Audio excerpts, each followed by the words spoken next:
ಇದು ಸಾಮಾನ್ಯವಾದ ಕೊಡ ಅಲ್ಲ, ಇದು ಗಂಗಾ ಜಲ ಇದೆ. ಇದು ಗಂಗಾ ನದಿಯಿಂದ ನೀರು ತುಂಬಿಕೊಂಡು ಬಂದಿದ್ದದ. ಹಿಂದಿನ ಕಾಲದಲ್ಲಿ ಹೇಳ್ತಾ ಇದ್ರು ಗಂಗಾ ಸ್ನಾನ ತುಂಗಾಪಾನ ಅಂತ ಹೇಳಿ. ಆದ್ರೆ ಇವತ್ತು ನೀವೇನಾದ್ರಿ ಗಂಗಾ ಸ್ನಾನ ತುಂಗಾಪಾನ ಮಾಡ್ರಿ ಅಂತಂದ್ರೆ ಅಲ್ಲಿ ಹೋದವರನ್ನ 108 ಕರ್ಕೊಂಡು ಬರ್ಬೇಕು ಈಗ. ಯಾಕಂದ್ರೆ ಎಲ್ಲವೂ ಮಾಲಿನ್ಯ ಆಗ್ಯಾವ, ಅಪವಿತ್ರ ಆಗ್ಯಾವ. ಅದ್ರೊಳಗಡೆ ಸತ್ತ ಶವಗಳನ್ನ ಮತ್ತು ಎಲ್ಲ ತ್ಯಾಜ್ಯ ವಸ್ತುಗಳನ್ನ ಹಾಕ್ತಾ ಇದ್ದಾರೆ. ಹೀಗಾಗಿ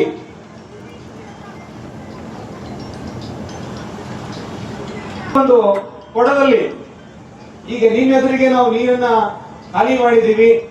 ಇದಕ್ಕೆ ಮಂತ್ರ ಹಾಕುವುದರ ಮೂಲಕ ಮತ್ತೆ ನೀರು ಬರೆಸ್ತೀನಿ ಅಂತಿಕೊಂಡು ಹೇಳ್ತಾರೆ. ಹಾಗೆ ನಾನು ಕೂಡ ಸಣ್ಣದೊಂದು ಪ್ರಯತ್ನ. ಓಂ ಹೈಡ್ರೋಜನ್ನಾಯ ನಮಃ, ಓಂ ಆಕ್ಸಿಜನ್ನಾಯ ನಮಃ, ಓಂ ಹೈಡ್ರೋಜನ್ನಾಯ ನಮಃ, ಓಂ ಆಕ್ಸಿಜನ್ನಾಯ ನಮಃ. ಇಂಥದೊಂದು ವಿಜ್ಞಾನದ ಮಂತ್ರ ಹಾಕಿದ್ರೆ ಖಾಲಿಯಾಗಿರ್ತಕ್ಕಂಥ ಕೊಡದಿಂದ ಮತ್ತೆ ನೀರು ಬರೆಸ್ತದ ಅನ್ನೋಂಥದ್ದು.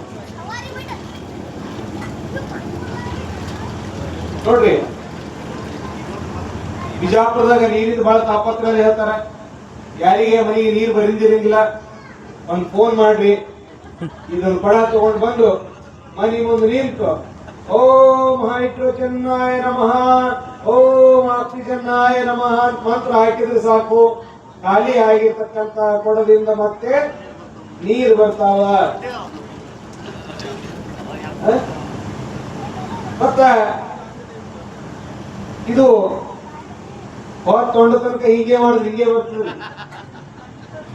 ಇದು ಬಹಳ ಅದಕ್ಕೆ ಹೇಳಿದ್ಮೇಲೆ ಇದು ಸಾಮಾನ್ಯವಾದ ಕೊಡ ಅಲ್ಲ, ಇದು ಅದ್ಭುತವಾಗಿರ್ತಕ್ಕಂಥ ಕೊಡ ಅದ. ಸುಮ್ಮನೆ ಖಾಲಿ ಮಾಡೋದು, ಮತ್ತೆ ಹಿಂಗ್ ಹಿಡಿದು ಮಂತ್ರ ಹಾಕಿದ್ರೆ ಸಾಕು ಮತ್ತೆ ನೀರು ಬರ್ತದೆ. ಇದು ಸಾಮಾನ್ಯವಾದ ಕೊಡ ಅಲ್ಲ. ಈ ಕೊಡ ಬಿಟ್ಟು ಇನ್ನೊಂದು ಕೊಡ ತಂದು ಕೊಡ್ತೀರಿ ಮಾಡ್ರಿ ಅಂತಂದ್ರೆ ನನಗೂ ಬರೋದಿಲ್ಲ. ಇದು ವಿಶೇಷವಾಗಿ ಕೊಡ ಮಾಡೋರ್ ಕಡೆಯಿಂದ ಮಾಡಿಸಿದ್ದರಿ. ಇದ್ರ ಒಳಗಡೆ ಒಂದು ತಾಮ್ರದ ಜಗ್ ಅದ. ಆ ತಾಮ್ರದ ಜಗ್ಗಿನ ಒಳಗಿನ ಮಕ್ಕಳು ತಳಕ ಒಂದು ರಂಧ್ರ ಅದ, ಇಲ್ಲಿ ಒಂದು ಕುತ್ತಿಗೆ ರಂಧ್ರ ಅದ. ವಿಜ್ಞಾನದ ತತ್ವ ಏನದ ಅಂತ ಕೇಳಿದ್ರೆ, ಒಳಗಡೆ ಗಾಳಿ ಪ್ರವೇಶ ಆಯ್ತು ಅಂದ್ರೆ ಒಳಗೆ ನೀರು ಬರ್ಲಕ್ಕೆ ಸ್ಟಾರ್ಟ್ ಆಗ್ತದೆ. ಈ ರಂಧ್ರದ ಮೂಲಕ ಗಾಳಿ ಒಳಗಡೆ ಒತ್ತಡ ಉಂಟಾಗ್ತದ, ಒಳಗಡೆ ನೀರು ತುಂಬಿಕೊಂಡಿರ್ತದೆ. ಆ ತುಂಬಿರ್ತಕ್ಕಂಥ ನೀರು ಹೊರಗೆ ಬರ್ತಾ ಇರ್ತದ. ಅವಾಗ ಈ ರಂಧ್ರವನ್ನ ಕ್ಲೋಸ್ ಮಾಡಿ ನಾವು ನೀರನ್ನ ಹಾಕ್ತಾ ಇರ್ಬೇಕು. ಇನ್ನೂ ಕೊಡ ಖಾಲಿ ಆಗಿಲ್ರಿ, ಇನ್ನೂ ತುಂಬಿಕೊಂಡ. ಈ ಕೊಡ ಖಾಲಿ ಆಗ್ಬೇಕಾದ್ರೆ ಮತ್ತೆ ಒಂದಿಷ್ಟು ಕಾಯ್ಬೇಕು, ಗಾಳಿಯನ್ನು ಒಳಗೆ ಪ್ರವೇಶ ಮಾಡಬೇಕು. ಇಲ್ಲಿ ಇರ್ತಕ್ಕಂಥ ರಂಧ್ರಕ್ಕೆ ಏನಾದ್ರು ಕೈ ಬಿಟ್ಟಿವಿ ಅಂತಂದ್ರೆ ಅದು ಮಾಡ್ತೈತ.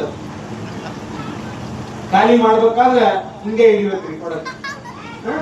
ಇಂಥ ಒಂದು ಪ್ರಿನ್ಸಿಪಲ್ ಅನ್ನ ಬಳಸ್ಕೊಂಡು ಜನ ಏನ್ ಮಾಡ್ತಾರಪ್ಪ ಅಂತಂದ್ರೆ ನಾನು ಮಂತ್ರ ಹಾಕ್ತೀನಿ ತಂತ್ರ ಹಾಕ್ತೀನಿ ಅಂತ ತಿಳ್ಕೊಂಡು ಹೇಳ್ತಾ ಇರ್ತಾರೆ.